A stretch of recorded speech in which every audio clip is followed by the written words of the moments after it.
പിന്നെ താങ്കൾ ചോദിച്ച രണ്ടാമത്തെ ചോദ്യം എന്താ പറയാ, ഞങ്ങൾ തമ്മിൽ ഇടതുപക്ഷവുമായിട്ട് അഡ്ജസ്റ്റ്മെന്റ് ഉണ്ടോ? ഞാൻ ചോദിക്കട്ടെ, ഇവിടെ ഈ കേരളത്തിൽ ഒഴികെ ബാക്കി എല്ലാ സംസ്ഥാനത്തും സഖ്യമായി മത്സരിക്കുന്നവരാണല്ലോ ഇവര്. അഥവാ ഇടതുപക്ഷത്തിന് ഞങ്ങളുമായിട്ട് എന്തെങ്കിലും അഡ്ജസ്റ്റ്മെന്റ് ഉണ്ടെന്ന് ബോധ്യപ്പെട്ടാൽ അവരെയും കൂടി ആ സഖ്യത്തിൽ നിന്ന് ഒഴിവാക്കുന്നു. വളരെ ലളിതമായ കാര്യമല്ലേ?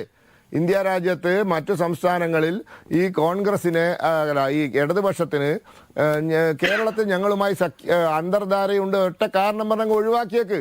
എന്തിനാ പിന്നെ പശ്ചിമ ബംഗാൾ സഖ്യം കൂടുന്നത്? എന്തിനാ ത്രിപുര സഖ്യം കൂടുന്നത്? എന്തിനാ തമിഴ്നാട്ടിൽ ആ മുന്നണിയിൽ CPM-നെ പിടിച്ചിരുത്തിയിരിക്കുന്നത്? ഇതൊക്കെ വെറുതെ ഓരോന്ന് പറയുന്നതാണ്. അതിലൊന്നും വലിയ എന്താ പറയുക കാര്യമൊന്നുമില്ല. ഇതൊക്കെ കേരളത്തിൽ ഈ കോൺഗ്രസ്സുകാർ ഇപ്പോൾ വലിയ 2019 ആവർത്തിക്കാൻ പോകുന്നില്ല എന്ന് അവർക്കറിയാം.